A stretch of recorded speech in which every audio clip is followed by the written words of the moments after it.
Explain why the factory system was important in the development of the Industrial Revolution in Britain. The factory system was of central importance in the development of the Industrial Revolution in Britain, c. 1760–1840, as it represented a fundamental shift in the organization of production that enabled dramatic increases in output, efficiency, and economic growth.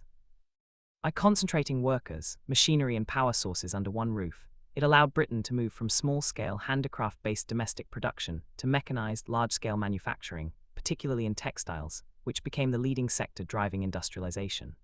While other factors such as technological inventions, abundant coal, and capital accumulation were essential preconditions, the factory system was crucial in turning these into sustained industrial expansion. The factory system facilitated mass production and huge productivity gains. In the pre-industrial domestic, or putting-out system, goods like cotton, yarn, and cloth were produced by individual spinners and weavers working in their homes using hand tools. Output was limited by human strength, irregular hours, and the difficulty of coordinating dispersed workers. The factory system overcame these limitations by bringing production into centralized buildings where expensive, power-driven machinery, such as Richard Arkwright's water frame, 1769, Samuel Crompton's spinning mule, 1779, and later power looms, could operate continuously. This allowed for far greater output per worker. For example, by the 1830s, a single factory could produce as much cotton yarn as thousands of hand spinners.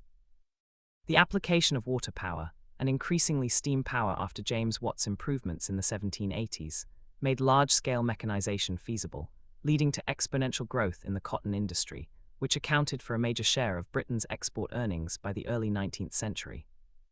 A second key reason for its importance was the introduction of the division of labor and specialization. Factories broke complex production processes into simple, repetitive tasks performed by relatively unskilled workers, including large numbers of women and children. This reduced the need for highly trained artisans, lowered labor costs, and increased efficiency, principles later theorized by Adam Smith in The Wealth of Nations, 1776. Workers no longer crafted an entire product but performed one small part of the process, allowing faster throughput and economies of scale. In textiles, for instance, carding, spinning, weaving, and finishing could be integrated under one roof, minimizing transport costs and delays between stages. Third, the factory system enabled better discipline, supervision, and quality control. Under the domestic system, employers struggled to monitor output, prevent embezzlement of raw materials, or enforce consistent standards. Factories allowed owners or their overseers to impose strict timetables, rules, and direct supervision, ensuring regular attendance, steady effort, and uniform quality.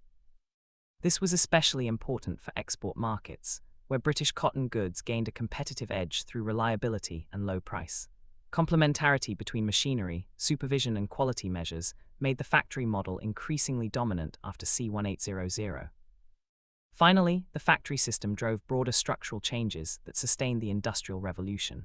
It accelerated urbanization as workers migrated to factory towns like Manchester, Oldham, and Paisley, creating concentrated labor markets and stimulating demand for housing, food, transport, and consumer goods, further fueling industrial growth.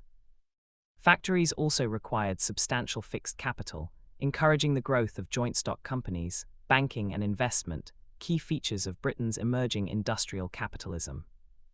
However, the factory system's importance should not be overstated to the exclusion of other factors. It developed most fully in cotton textiles. Other industries, e.g. iron, coal, pottery, retained more varied organizational forms for longer.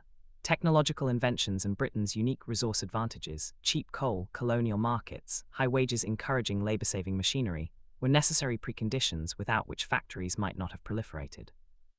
Overall, the factory system was vitally important because it transformed the scale, speed, and organization of production, making possible the sustained economic growth and international dominance that characterized Britain's Industrial Revolution. Without this organizational innovation, the technological breakthroughs of the period would have had far less transformative impact.